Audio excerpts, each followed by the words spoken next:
يا عزيزي الكاريزما، الليلة سخنت خالص. الواد نتنياهو طلع بنفسه وقال لك صفينا رئيس استخبارات الحرس الثوري الإيراني ومع نايبه كمان. والله عاملينها زي فيلم الأكشن بس على أرض الواقع. ومش بس كده، الجيش الإسرائيلي طالع بيزعق وبيقول للإيرانيين اللي ساكنين جنب المفاعلات النووية يركنوا شنطهم ويخلوا المكان فورا. يعني الترجمة استعدوا للضربة النووية يا جماعة الخير.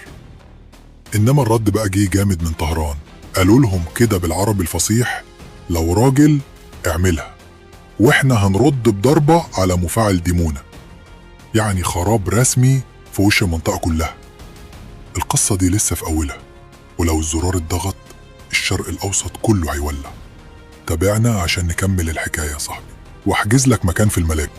يا صديقي الكاريزما، شد حزامك، اقفل الباب وافتح ودانك كويس، لأن اللي جاي مش ترند على تيك توك ولا خبر هبد من واحد عامل نفسه خبير عسكري. احنا داخلين على سيناريو لو حصل مش هنلاقي كيس عيش ولا حتى كمامة إشعاع نحطها على مناخيرنا. النهاردة الجيش الإسرائيلي طلع بتصريح رسمي بيخاطب المواطنين الإيرانيين بنفسه ويقول لهم ابعدوا عن المنشآت النووية، سيبوا أماكن السلاح، وحاولوا تهربوا من الإشعاع قبل ما يوصل الأول. يعني بالمصري كده إحنا جايين نضرب. اللي متابع المشهد فاهم إن إسرائيل ناوية تضرب المفاعلات النووية الإيرانية زي نطونز، فورد وبوشهر، ومش بتضربهم بمية نار، لأ، دي ضربات نووية تكتيكية. يعني انفجار ومعاه إشعاع، وتقولش هدية مسمومة للمنطقة كلها.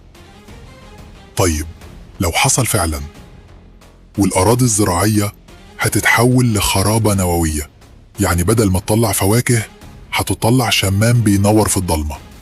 والتأثير مش بيقف عند حدود إيران، العراق أول المتأثرين، الخليج خصوصا الكويت والسعودية وقطر والإمارات كأنه دخان مشاوي مش مظبوطة.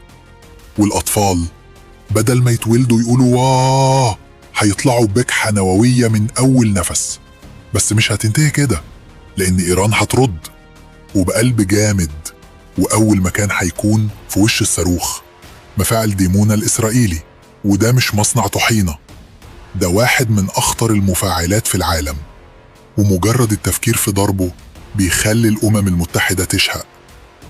لو اتضرب جنوب فلسطين هيتأثر بالإشعاع فوراً.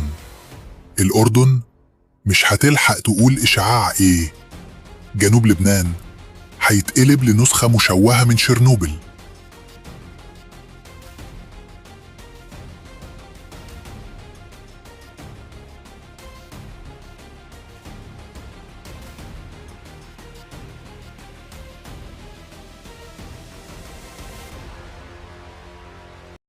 ما تنساش بقى يا نجم النجوم تعمل السبسكرايب وتعمل التعليق وتعمل اللايك الجميل. وانت يا نجمة نجوم الكوكب ما تنسانيش برضو عشان الحلقة الجاية ان شاء الله توصلكم بسرعة وهتبقى ضرب نار ان شاء الله. انتظرونا في الحلقات القادمة. سلام.